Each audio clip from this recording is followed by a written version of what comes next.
In a dusty farmhouse, nestled between golden fields, beneath the creaking wooden floorboards, lived a colony of mice. Their home, once a cheerful warren of scurrying paws and laughter, had grown dark and fearful. The cause? A terrifying new presence, the cat. She was a creature of mystery, with eyes that glowed like lanterns in the dark, and a stride so silent, even shadows didn't hear her coming. She didn't just hunt, she haunted. The mice barely dared to breathe. They stopped their midnight games in the grain sack. The once lively halls were now quiet, echoing only with whispers of fear and rumors of who had vanished that week. Every sound, every creak, could mean the cat was near. One damp and hushed evening, when the cat was napping in a patch of sunlight upstairs, the elder mouse grizzled, wise, and known as Sage called for a council. The meeting was held deep within the pantry wall, where the youngest were hushed and the oldest spoke in serious tones. "We cannot go on like this," said Sage, standing atop a dried-up loaf of bread like a general addressing his army. "We need a solution. We need to outwit this cat." Ideas burst forth like raindrops on a tin roof.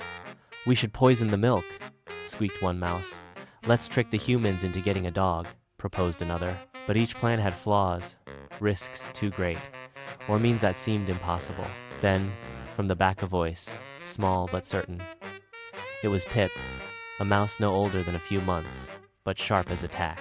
He stepped forward nervously and said, "What if we tie a bell around the cat's neck? That way, we'll hear her before she ever reaches us." Silence followed, and then a spark. Mice began to murmur in agreement. Heads nodded. Someone even clapped. "What an idea!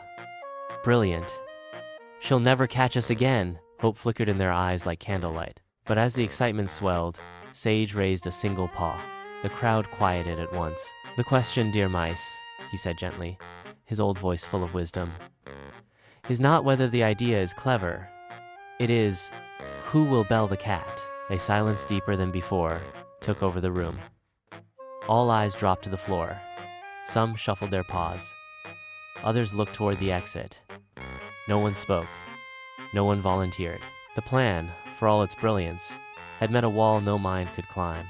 Fear, no idea, no matter how sharp, could work without someone brave enough to face danger. The meeting ended without another word. The mice returned to their homes, thoughtful and quiet. And overhead, the cat stretched, yawned, and settled back into her nap completely, unaware of the storm of courage that had nearly reached her neck. Moral of the story: vision without action is just a dream. Ideas must be met with courage, and solutions only work when someone is willing to step up and lead even when it's scary.